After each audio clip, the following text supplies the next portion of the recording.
Here we are. Hi, everybody. We're so excited to start our second episode. This is going to be such a good one. I'm so excited.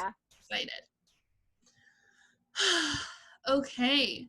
So, Before we start, I just want to say thank you guys so much for 100 Instagram followers. We love all of you. We're so excited that you guys want to follow us and actually want to listen to our podcast. We are so happy about that. Rachel is doing the most fabulous job imaginable on the Instagram. All of you are obsessed with Instagram. Make sure your post notifications are on because we will be posting to both our story and our feed so that you guys can have input into new episodes, topics, and ask us questions. Heck yeah. We are so excited. So, getting right into it. Yes, the topic of this episode. Rachel, take it away. What are we talking about today?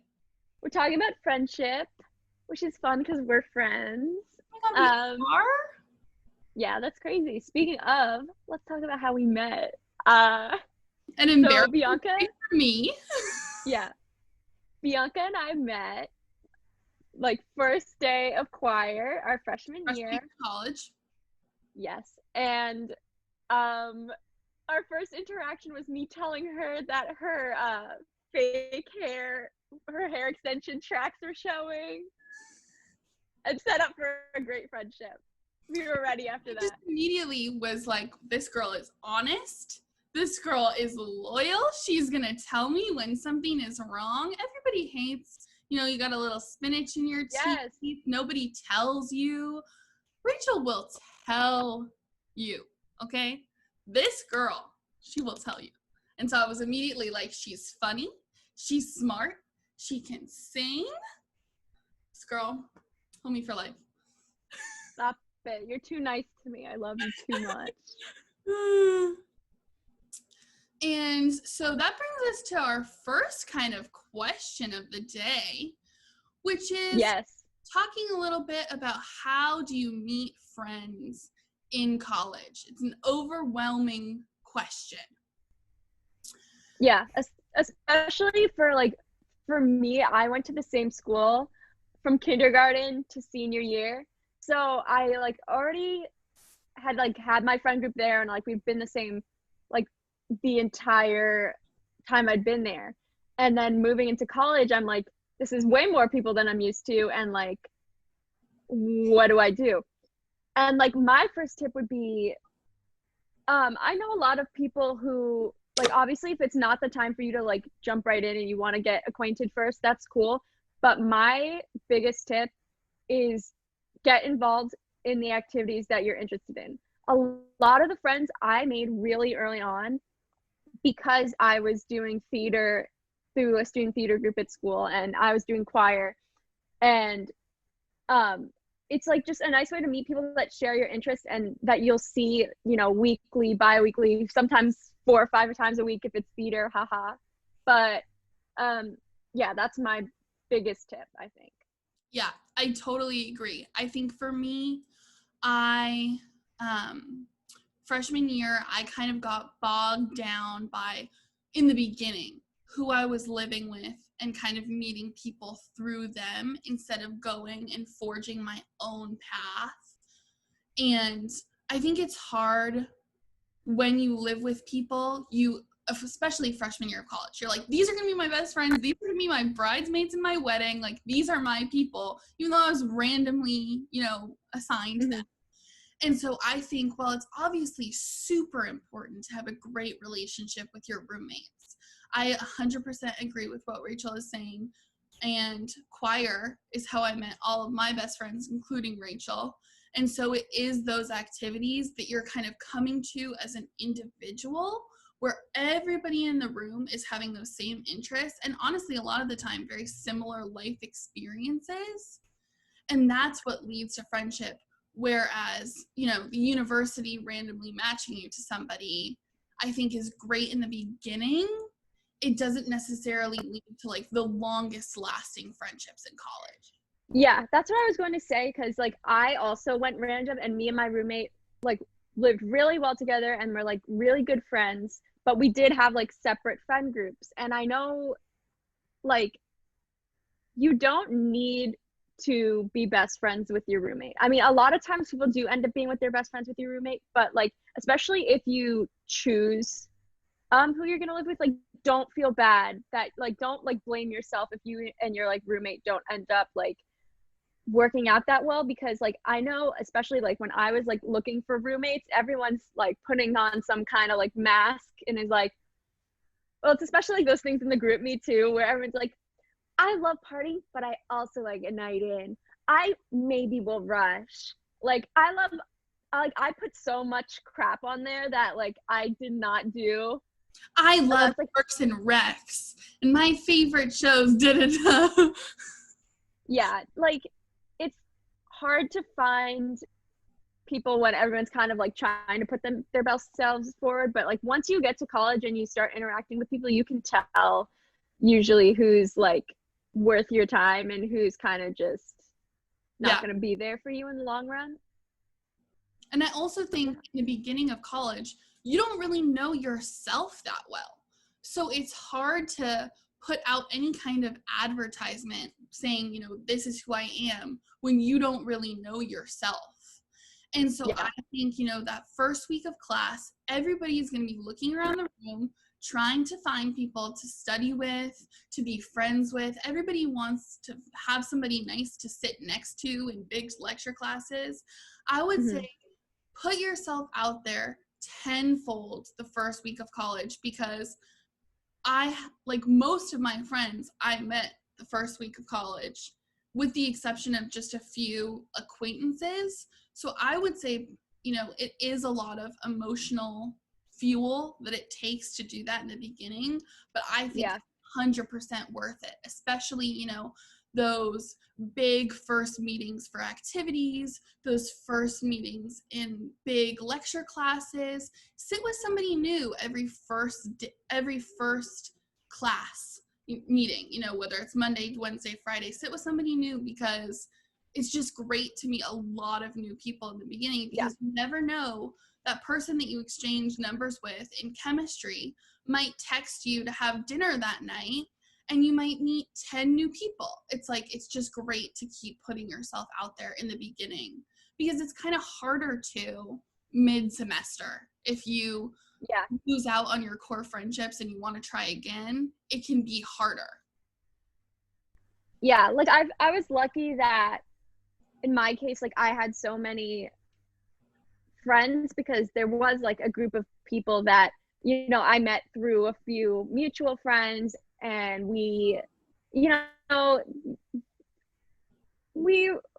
really end up meshing up that well, and we'll probably talk about it later, but like you don't need to be friends with everyone you met first week of college. Like you can tell when somebody's reaching out to you and is like wanting to get close to you, and it kind of ties into what we're gonna like talk about next, but like they can be kind of like a surface level friend, And it's okay to let go of that if you feel like, oh, but these were the first friends I made in college. Everybody I know has, like, whether it was their floor group or whatever, has that first group that they're kind of not super close with anymore. It happens. It's just a normal part of life. Don't get too emotional about that. And that kind of leads us right into the next question, which is it better to have many friends or just a few super close friends?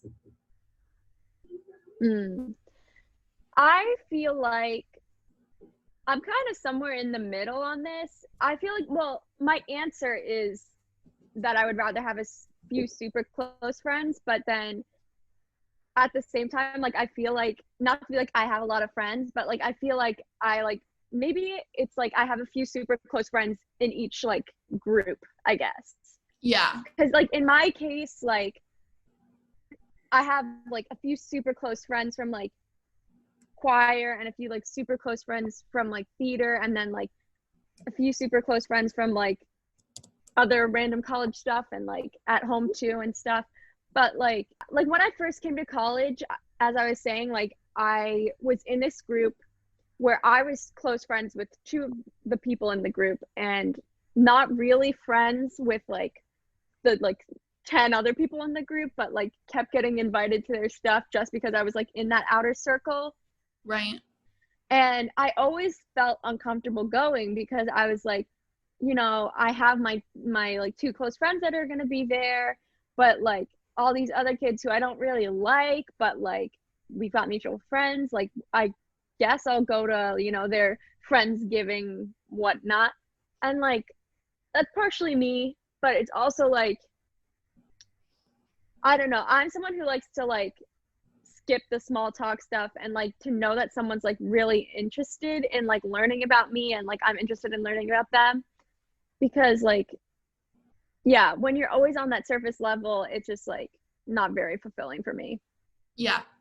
And I think it's hard too when you feel like you're on kind of the outer edge of a friend group. It is hard. You have to make that decision. Do I want to put in, I'm going to keep saying this, do I want to put in the emotional energy to push into that group? Or do I want to try a few avenues and figure out if there's a group better suited to me? And I think that, you know, especially if it's a friend of like if they're friends of one of your friends and they met kind of a different way, it can be really difficult. And I don't think there's anything wrong with saying to yourself, I really like this one person and this friendship is really important to me and I want to maintain this friendship, but I'm not necessarily interested in going into this other group of people. I think that's okay. And I think for me personally, to answer the question, I am much more of a few close friends kind of person. And I like to have a core group of people, you know, 5, 6 people, whatever. Even if it's one, even if it's two, to just have those people that you can call when you need their opinion.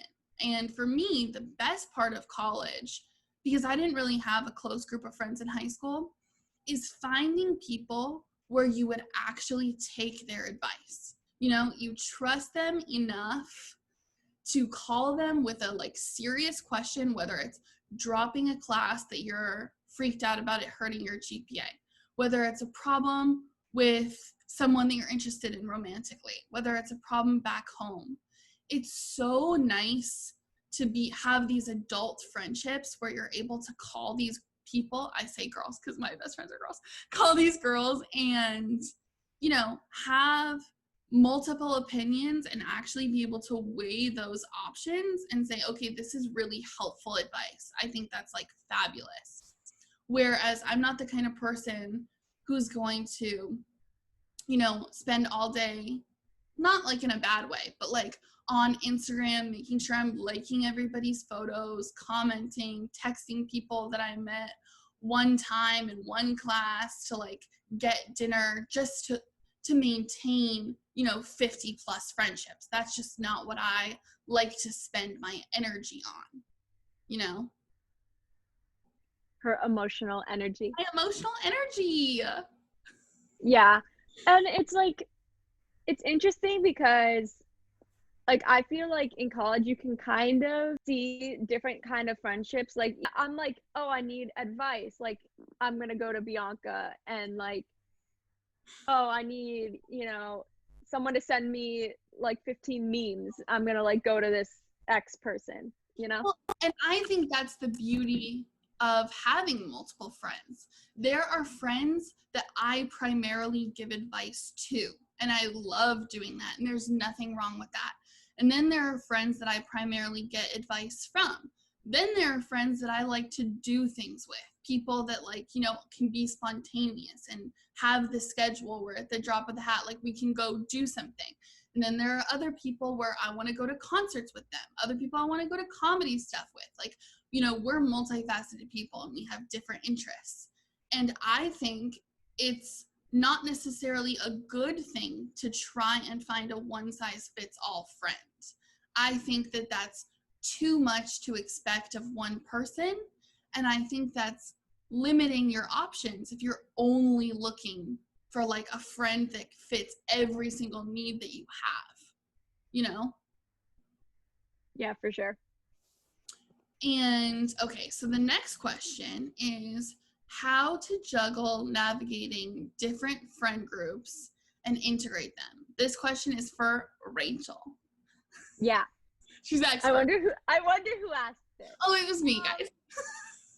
We were talking about it earlier, like with my different friend groups, like from my student theater group and like from choir and like my friends from neither of those events. But what came to my mind first was like when I was in a sorority.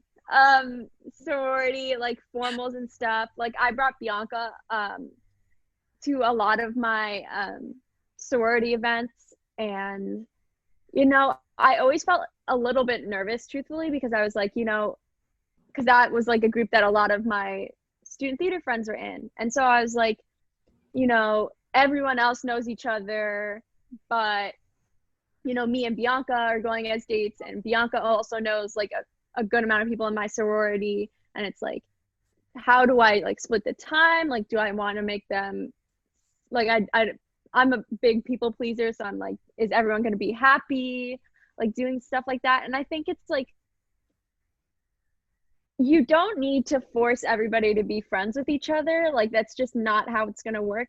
As I said before, like each friend group, you know, you may act, you know, a little bit different around, or you may have like your own traditions or like inside jokes and stuff with. And you don't need to like force everybody to be friends with each other. Right. It's nice if they can get along. Like if I'm like, oh, Bianca and I are going to formal together and Bianca's like fighting all my friends, I'd be like, no, thank you. But yeah, like, especially if it's like, you know, at college, if you're like having a birthday party or something, it's like, oh, I'm going to invite all my friends from my different groups. But it's not on you to make sure that everyone gets along, especially like certain events like that, where it's like a birthday or like another, like, oh, you're coming to like my event. It's like, well, especially with the birthday, it's like, not to, it's all about me, but it's like, it's not about like, well, you want your people friends get along. Yeah, you know, exactly. Want everybody there at your birthday when it's not in quarantine. Yeah. Well, also we had another follow-up question under this, and I'm gonna throw this back to you, but like when you're in a friend group and they come to you, like if there's a dispute and they come to you as like a sort of middleman, like how do you navigate that? And first I want to say, this has been a problem for me. I have lost friends over being kind of the middleman, where if you're in a friend group and you're the mom friend and everybody's coming to you and saying, hey, I have an issue, like friend A is coming to you and saying, hey, I have a problem with friend B. And friend B is coming to you and saying, I have a problem with friend A. And they're both coming to you to one, vent, and two, to try and like get advice as to how to handle the situation. And I have in the past like fully taken on the issue as, oh, I need to fix this, telling them what the other side is saying, playing devil's advocate, all that stuff. And I want to say, this might be a little controversial. I don't think that's your job as their friends. And I think that if you do that, you run the risk of friend A and friend B getting together and saying, oh, I think Bianca's kind of a shit stirrer, and I don't think either one of us should be friends with her, even though you were just trying to do your best and do what they asked of you. Instead, what I think you should do is say, hey, friend A, I'm really sorry that the two of you are going through this problem. And I love both of you, and I'm really having a great time being friends with both of you. And I know you guys have a strong friendship. I think the two of you need to get together. I can help to mediate if you want, but I love both of you equally, and I just don't use the word gossip because it's like too strong, but I would say something like, I just don't want to be talking about the other person in this way when they're not there because I don't know the full side. And so let's all get together. We are a group of friends and let's try and settle this out in the open. Because then friend A can't get with friend B and say, Bianca said this, da-da-da said this. It's like it's all open and nobody can turn around on you and blame you for, fanning the flames of the conflict. Yeah, for sure. For sure. That was like really good advice, actually. That was actually pretty good. I've been through it. I know what it feels like to have somebody be like, Bianca, you're horrible. And I'm like, wait, I was just trying to help, I promise. It's really tough. It is really tough. Yeah, for sure. So let's move into the questions that you guys asked us. Yes. On our Instagram story, Can't Vouch Podcast. As we said before, follow our Instagram. If you want, turn on those post notifications. Absolutely. And you can see when we'll post, ask us questions or like, here are some topics we're choosing between, like pick which one you would want to see the most. Like we have a lot of stuff that you guys can interact with, and we want this podcast to be of use to you guys and something that you guys want to listen to. And so that is absolutely the best way to get in contact with us. So kind of going off of what we were just talking about, our next question is, what are some mistakes that you've made in friendships, and also some friendship deal breakers that may have ended friendships for you? Rachel, you want to take this one? Yeah. So, I'd say that I'll start with the deal breaker, I guess, and it's pretty obvious of a deal breaker. My freshman year of college, I had said group of friends that I've talked about before where I wasn't really friends with most of them. And what really ended the friendship for me was sorority rush after I got into, a lower tier sorority, which in itself is its own issue. We're not going to talk about that now. But after I got into that sorority, I went the Monday after bid day, the first day of classes, and I went to go sit with these people at lunch. And one of them was like, oh yeah, during rush, I went into my new sorority and I was talking about, things to make them not like me so that they would drop me. And like, because they're so bad, basically. And I left that room and I ran to the library and started crying, because why not cry in the middle of the library? You've both done it. Yeah. If you're not crying in the library, what are you doing? You're doing it wrong. But basically, like, what I'm trying to say is people who, first of all, see what organizations you're part of as an indicator of your worth is not cool at all. And those people are definitely not worth your time. But also people who aren't supportive of you. Like, I picked and like chose on purpose like what sorority I wanted to be in based on like my rush experience. And those people, were not supportive of that, and they were making fun of it while I was there. And like, that's absolutely horrible. And like, people who like, that was like the end for me, because I was like, you don't see, you're not supporting me, you're not, like, I don't really know you at all, and you're just like putting me down and putting like organizations that I like chose to be a part of down. And so that was like, yeah, that was the final straw for me. Do you have any stories like that? Or first, I just want to say, one, I just think that it is so, like, the role of being somebody's friend is not to pick and choose what you like about that person. When you're saying, hey, I want to be your friend, you're saying, you and I have said this to each other. It's like, regardless of what choices you make, I'm saying I'm in it with you and I want to be your friend. And that is just not okay to say to somebody, whether it's a club that they're doing, a sorority that they're in, if they want to change their major. Like, I'm not going to stop being friends with somebody. Like, I'm pre-med, and if they decide that they're not pre-med anymore, I'm not going to judge them. That's their life choices, and it has absolutely nothing to do with me. I'm just there to support them and have fun with them. I'm going to say my friendship mistakes that I have made in friendships. And I think that, and this leads into the next question, is it's really hard in the beginning when you don't know how deep that friendship is going to go, how much of yourself you want to reveal. I tend to be an oversharer on like the first day of friendship. I mean, I literally have been in situations where it was like at a summer camp or a summer class or something like that, where I was kind of alone with one person for like 5 hours. And I gave them like my whole life story, every traumatic thing that's ever happened to me, everything that, you know, my brain catalogs before I go to sleep at night. And it's just too much. It's like way too much. And I have always found when I do that, the next time I see that person, it's like not good. You've revealed too much, and the interaction is just awkward.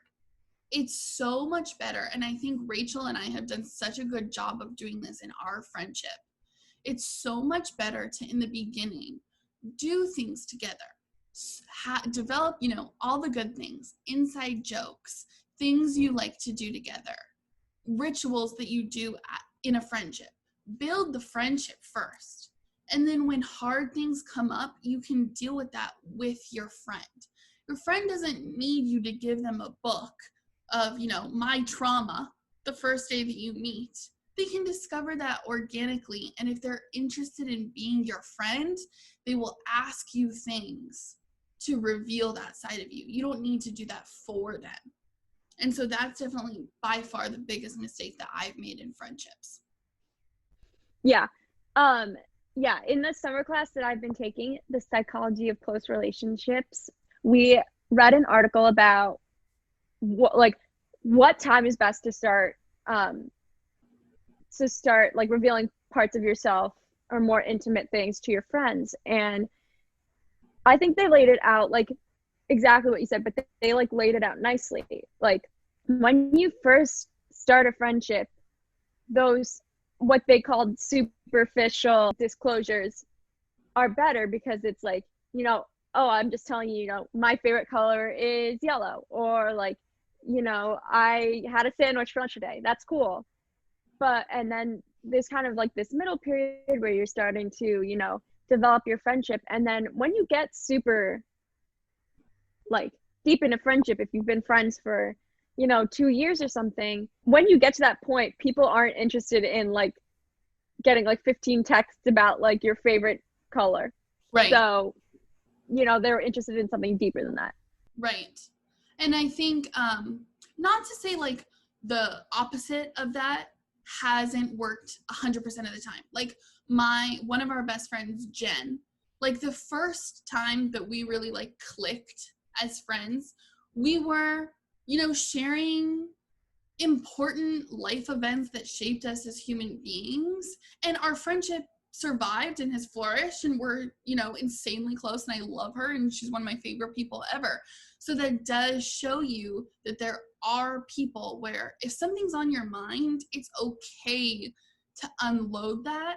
It's just, you know, tread lightly. You don't be surprised if it's awkward the next time or whatever. I'm just saying, you know, tread lightly. Not everybody is capable of taking so much heaviness so early in a relationship. That's, I think, what the moral of the story is. Yeah, for sure. And so our next question is, how soon do you reveal your true self? And I think it really depends. I think it really depends on how much time you're spending together. If this is somebody that you're talking to all day, every day, and something is really important to you that you're dealing with, whether your parents are getting divorced or you're in a really rocky relationship. If you're seeing this person every day and they say, hey, you know, you're not your usual self today, what's going on? Don't say you're fine. You know, it's okay to say, hey, I'm going through something.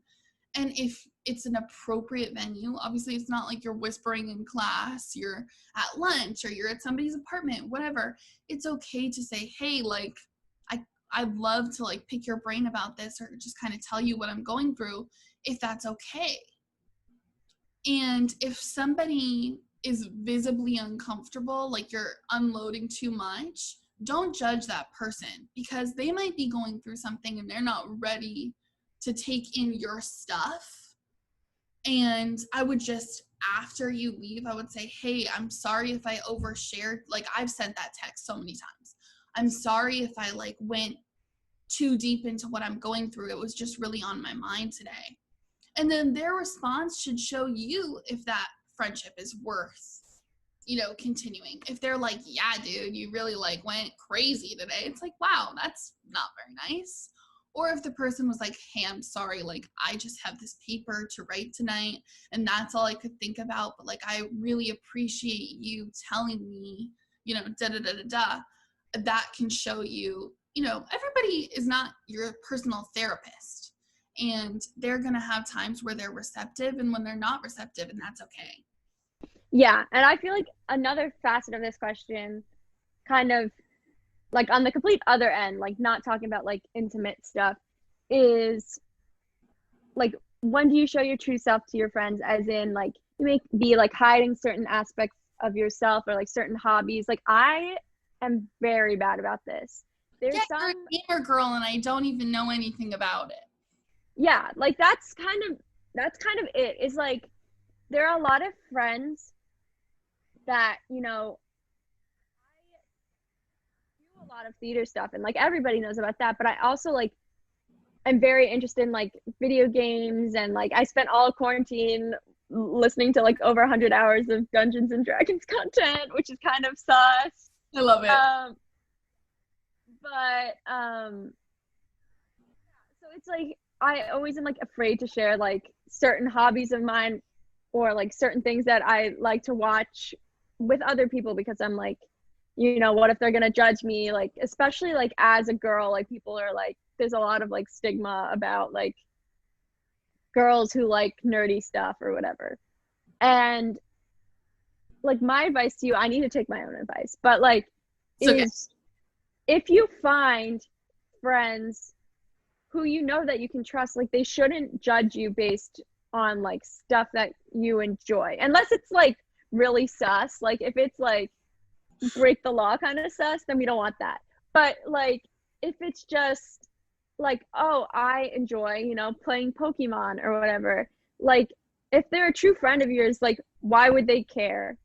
Maybe, and then maybe like there have been friends where I've decided like, oh, I'm gonna talk about how I like Pokemon with them, and then they're like, oh my god, I love Pokemon too. Like you can find other ways to connect with people, and yeah, people may like engage in varying degrees with that. Like some people may be like Bianca, who's like, I don't know anything about that, and then there are like other people who are like, you know, uh, oh, I also really like that. Like, but it doesn't matter. Like as long as they're like accepting of you and they're not gonna like judge you, I think that's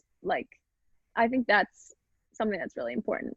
And I also think that, like, from the flip side, like, taking this example, even though I don't know anything about that, I try my absolute best to, like, still be supportive. Like, Rachel has stickers on her laptop or her water bottle. And if I don't know what something is, I'll ask and I'll try and, like, learn something about somebody else. Because at the end of the day, like, that's the point of a friendship, is to expose you to new things and to make somebody feel comfortable with all of their things. Like, I myself love ASMR content, and it's okay. Like, I am very okay with Rachel making fun of me for it. Like, it's not a big deal. It's completely fine. It's embarrassing. But like at the same time, it's like everybody has something.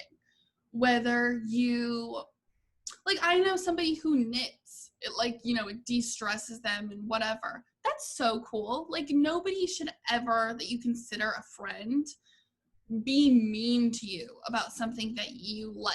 It's fine if, like, you know, if you have that kind of relationship like Rachel and I do, where we, you know, lightly poke fun at each other. But even that can go too far sometimes. And it's okay to say to even your best friend, like, hey, dude, like, I know you're joking around with me, but that, like, got a little too much for me and I got a little sensitive. Like, it's okay to say that. And again, so much of this is like, if they are a good friend, they're not going to keep going. They're going to say, oh my God, I had no idea. I am so sorry. Like, will never happen again. Because if the person cares about you, their number one priority is, how are you doing? You know? Yeah. Yeah. And so I think for the second half of this episode, we're going to transition into some COVID long distance friendships related questions. And the reason why we wanted to talk about this is because, you know, not to be vain or anything, but I feel like Rachel and I have done such a good job staying connected. She's in Connecticut. I'm in St. Louis still. And I think we have done such a good job, like, not running out of things to talk about. We talk every single day still. It's not like, you know, we've been apart since March. It's not like our friendship completely dropped off the map or really changed all that much. And I think that, you know, it's great to talk about, and I'm sure a lot of people are struggling with their best friends about how to stay connected during this time. And so we open the floor to you guys. See what you guys want to know. Sure. So the first question is how to stay connected when you can't see each other. Yeah. You want to talk about it? Sure. I mean, so basically, like, what we've been doing, and I think we do this, like, even when we're in person a lot of the time, is we like to send each other things, or, like, we'll both be watching the same people on YouTube. Or, like, if Rachel watched TV, maybe we will both watch the same show. No.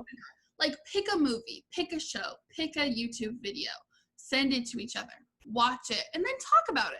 Like, this is super, super basic stuff, but I think everybody, when our lives get boring, we're naturally taking in more content than we normally would be, but we're not necessarily sharing it with our friends.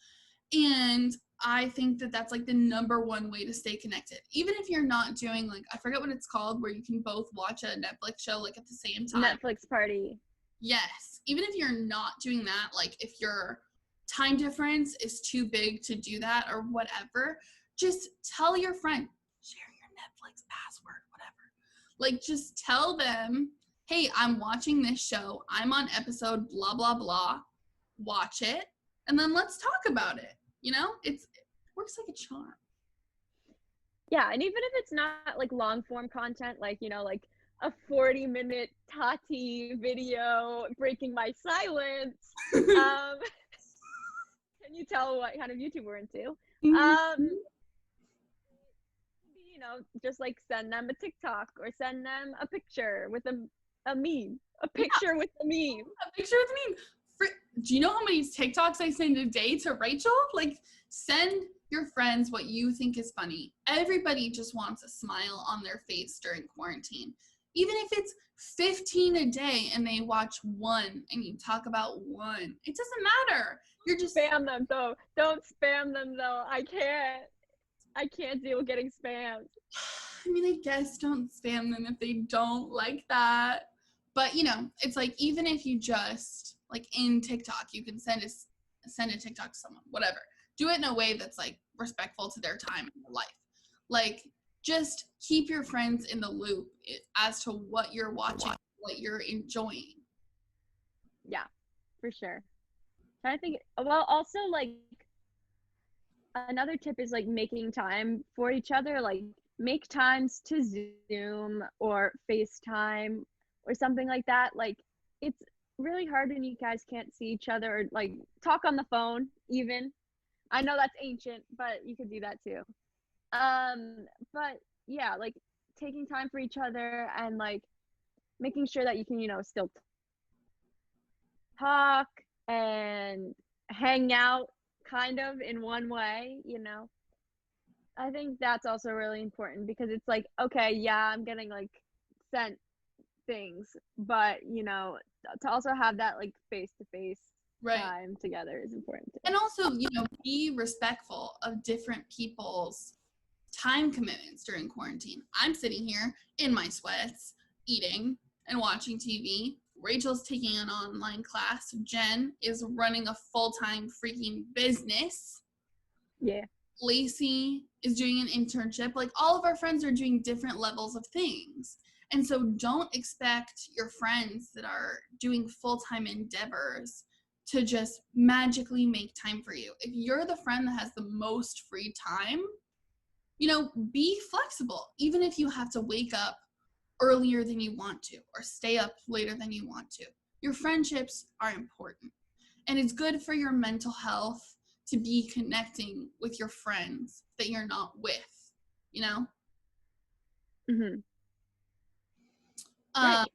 Our next question is a question that I did not expect. This is why it's so great when you guys write in. This is from our dear friend Allison. Allison, we love you. We love you. It is how to have conversations about hanging with your friends during COVID if you feel unsafe, and if you don't approve of your friends' social behavior during COVID, how to deal with that, how to have the hard conversations. Yeah. I know, like, this is definitely a thing. I'm not sure what, like, it's like in Missouri right now, but especially in Connecticut, because the cases are, like, you know, declining. A lot of people have just kind of decided that the pandemic is over. They're all like, let's go and, like, have gigantic parties. And, like, Ugh. somebody in my area went to a party and gave, like, tons of different people COVID. And it's just, there should be nothing wrong with your friend, like you telling your friend, you know, I want to stay healthy. I'm putting my health first, and I'm sorry, like, especially with all these other ways that you guys can talk to each other. Like, I'm sorry, but I do not want to meet with you face to face. Like, yeah, it, like, if your friend is judging you because you said, or if they're fighting with you because you're like, I want to put my health first, and you're hanging out and going to parties, and, like, I'm not comfortable with that, so I don't really want to hang out with you right now, and they're fighting with you because of that, or, like, kind of denying it, like, just think about that. Like, you know, if somebody is showing you where their priorities are in any situation, whether it's drinking or drug related activities or COVID or whatever, if your priorities on a certain matter differ, that's going to affect your friendship. And I would just say, you know, let's say this is not an acquaintance. Let's say this is your best friend. They've been your best friend for the past 2 years. You know, you're thinking about living with them if things go back to normal in college. Like, this is somebody that you have to maintain a friendship with. I would just be very honest with them and just say, look, I love you. I care about you. And if you want to meet with me, let's do it. Let's, you know, spin it into a positive. Let's do it in a way that can be socially distanced. Let's plan a picnic in the park where we can sit, you know, 6 feet away from each other, and let's wear masks and whatever. Regardless of their behavior, do something that's going to protect yourself. You know, let's go play tennis, you know, where they're super far from you, or let's go do something where you're not sitting, you know, this close together. Just protect yourself in a way that's still prioritizing the friendship, or plan a Zoom coffee date, you know, whatever. Just so you're not saying, hey, I don't like you anymore. I don't want to spend time with you. You're just protecting yourself. And honestly, I wouldn't confront them about the difference in your beliefs. I would just kind of, you know, put that in a folder in your brain and just say, hey, this person didn't really take this all too seriously. I might have to revisit that if this is a pattern that continues. Yeah, for sure. Okay, so what was the next question, Rachel? The next question is, how can I make friends during COVID? You tell me. Well, obviously I haven't made, like, more than one new friend during COVID, but I would just say it's the same as the first week in college. You know, there's so much going on in the world right now to be passionate about. Whether you're passionate about getting a state representative elected or reelected, or if there's a certain issue on your college campus, like abolishing Greek life, or if there's a black at, your college and you're really passionate about that Instagram account, or, there's so many different ways to be active in our social climate right now. And I would just say, get involved. Message, say, hey, are you looking for another admin on this page? Or is there a group chat that I can be in for other people that are really interested in doing this thing? On GroupMe or Facebook or whatever. Join Facebook groups and just find people who are using this time the way that you're using this time. And reach out and say, hey, I saw your post on this and I think you're really cool. Like, tell me about yourself, whatever. I think if you're lonely or, just feeling isolated during this time like everybody else, keep putting yourself out there. And if all else fails, get a dog. Anyways. Okay, now, Rachel, how can you make friends when school is online? You're taking an online class right now. Yeah. Well, I know like some classes have like section components, at least the ones that I'm taking online, like have like discussion boards that we can follow. And like a lot of people did, like the one of the other classes I took, they had like this discussion post where everyone was introducing themselves and people would like comment under other people's posts and be like, oh, I'm also into X, Y, or Z, or I'm also from X place. And so that's pretty cool. And then also, like, if we're talking about like school specifically, I'm not sure how other colleges are going to do this, but we have like a virtual activities fair for the freshmen. So like that could be a way to like get involved in groups on campus. And like, it may not be like, if in my case, like I'm on the board of like a theater group, it may not be putting on a theater production, but at least it's, meeting people who share your interests, and maybe we can, do something online. Or like there are a lot of other groups that, if there's certain like activism based groups or stuff, like as Bianca already said, like if you're like, oh, I want to join like City Faces or something like that, like they can get you in and start doing something that you're passionate about, but also like meeting new people at the same time. Yeah. And also we got obviously a lot of questions about remote semesters or hybrid semesters and how to proceed with existing friendships and new friendships. And I think that everything that we've already been talking about definitely applies. Put your health and your safety first, and you can continue friendships on an online format or, a socially distanced format. And it's going to take effort, and it's going to be a little bit more, friendships that you've had for a long time might feel new again because of how much effort you're having to put in. But I think it's worth it. Like, everybody wants to be able to leave college or high school or whatever with friends. You don't want to just lose friendships because of just the state of the world. Yeah. And so I would just say, if you're the kind of person where, you have long time friendships because they're easy and, they're your people, put more effort in for right now, just because nobody wants to be left alone in their apartment during COVID and just focused on just the classes aspect of college. I think you'd really be missing out. And do you have any specific advice for people who are like, maybe their friends are in in-person classes, but they're staying home? Yeah. So I think like a big aspect of this question for me is like how to deal with FOMO, or fear of missing out. Um, and that's something that I struggle with a lot. I know last summer, three of my closest friends were all in St. Louis and they were all hanging out together like the entire summer. And I was at home working. And like, first of all, like, I would say it's kind of hard now, but as things are starting to, open up a little bit more, like, obviously stay safe, but find other things that you can do, like, besides just classes. Because, like, when I was sitting at home and I was like, oh, like, I just saw another picture of my friends hanging out and I'm just sitting at home, doing nothing. I feel like that hurts more when it's like, than when you're, doing something that you actually enjoy otherwise.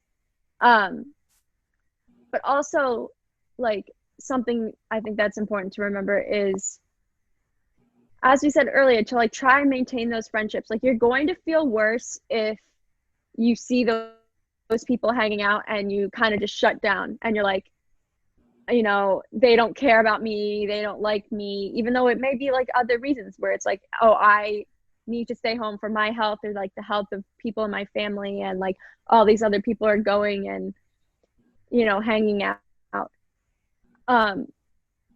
It's important to still keep up with those people. It's like still my group of those people that were in St. Louis, like we had our group chat going, so I still could feel like I was part of it in some way, even though I wasn't physically there. Yeah.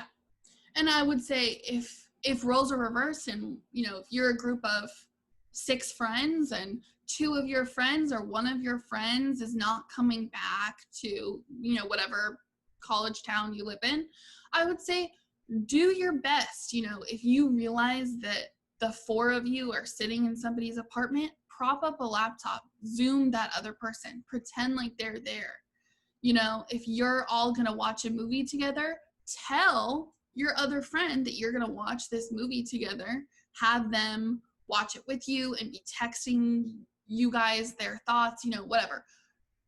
Friendship is a give and a take. Treat your friend how you would hope they would treat you if you were the one outside of the circle. And make sure you're spending one-on-one time with them. Continue the, social effort that you were when everyone was at home, when a few people are back, because they're your friend and you want them to continue being your friend, Yeah.